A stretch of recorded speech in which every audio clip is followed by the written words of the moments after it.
Hi there, everybody, and thank you for everybody's input so far. I've learned an awful lot from listening to everybody else. I'll be as quick as possible. I just want to go over you can go to the second slide there, Gertrude, or whoever's doing it. First of all, just to say, I'll give a very quick overview of what we're doing, just for people who are fairly new, and then Steve, who works in the School of Education, I don't, will address the question more specifically. So very, very briefly, what we have been doing for about 7 years is providing the Global Teachers Award, which is a series of workshops for the students who, the PME students. First of all, the students are exposed to development education all the students are exposed to basic ideas and concepts within the classroom. And then we run a series of workshops with several students. Definitely getting more popular this year. And I think the one upside of COVID is that there has been a lot of online engagement this year. And we also collaborate with Vicky Donnelly and Galway One World Centre, and this year too with Worldwide Schools. And this collaboration, I really think, it's just been fantastic. The only issue I think that we have an ongoing kind of challenge with is the gender of participation, but that's another matter. Then out of that, then I personally would support students with their project work as they go forward. Then, and we do require people to get the GTA to produce. This is what we're finding is working best for us anyway. To produce 2 lesson plans, or 1 or 2 or maybe 3. One person last year did 10 lesson plans, but that's fine. We are, and I think this is really very important and pertinent to what we're talking about here. We are developing at the moment a development and global citizenship module for the PME, and we're looking at the philosophy, the theory, the policy, the practice, and a proposed curriculum for the module.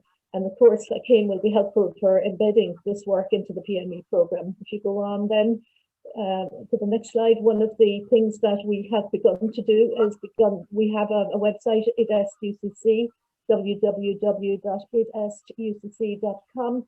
We have only last year, and it's really only got last year's, we've begun to upload with student permission their projects. So the ones that are there at the moment are just last year's, which was also interrupted by COVID. But I think we've got some really nice examples. And we're, like at the beginning of the year, we tell students, we ask them if they're okay with this. It is a sharing of learning. And this, we will see the development of fantastic case studies there of their lesson plans. So you can look at it under theme, but you could like migration, inequality, human rights, or you can look at it under discipline. So if you go to subjects, then you can find, say, French or English or whatever. So we'll go to the next slide. I'm conscious of time. And also at the moment, we would always have done maybe a project every year with students from one of those perspectives, drama, film, photography, storytelling, digital skills. It generally kind of emerges really from the interests of the group. But I think this year, and Steve will talk more about this, we're thinking of a film documentary, and we're also working on an academic paper, because I think a lot of this work, we've been trying to do a kind of academic, kind of research and practice as well, so that we're kind of documenting what we're doing and reflecting on it. Thank you very much. I'll pass you over to Steve. Thank you, Gertrude, and thank you, Deirdre and colleagues, for this opportunity to talk with you this morning. And I really enjoyed the presentations thus far, and we've learned an awful lot. And Melanie's engagement really, and I suppose this is the last slide here, with the CAME standards, are so comprehensive, and we're finding our way in this. And I think one of the challenges we've always had in UCC is that we don't have a sort of fully integrated curriculum module structure on DGCE, and we want that, so this is great that we're developing our own project on developing an online module, which will be normal, maybe more normal route by which these modules will be delivered anyway, but that we want to see it integrated, and we do want to see it as part of the ITE program down here. And just to say as well, I was delighted to hear Fiona's presentation, because I think reminding us really in teacher education what this is about, in the sense that on one level it's the epistemological questions that we're answering here. We're trying to integrate content, knowledge content, but also very importantly, it's about the ontological quality of what we do, like the kinds of teachers and the identities that we hope to influence, positively influence amongst the student teacher population and their school communities as well. So that kind of identity work is really, really key.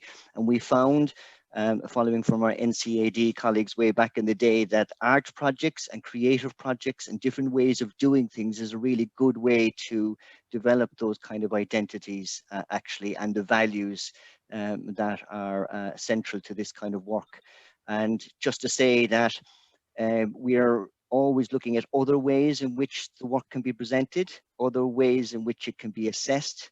And we believe that that kind of creativity, and Gary warns that creativity can't be mandated, absolutely. So it needs to be modeled, I think. And so we need to do things a bit differently. And that's the question of methodology. So anything that we do, it's always trying to push the envelope a little bit on the way in which the content is presented, the ways in which we engage teaching and learning opportunities, and how things are assessed. And I would love to see that kind of creative critical thinking happening with this new module that we hope to roll out as well.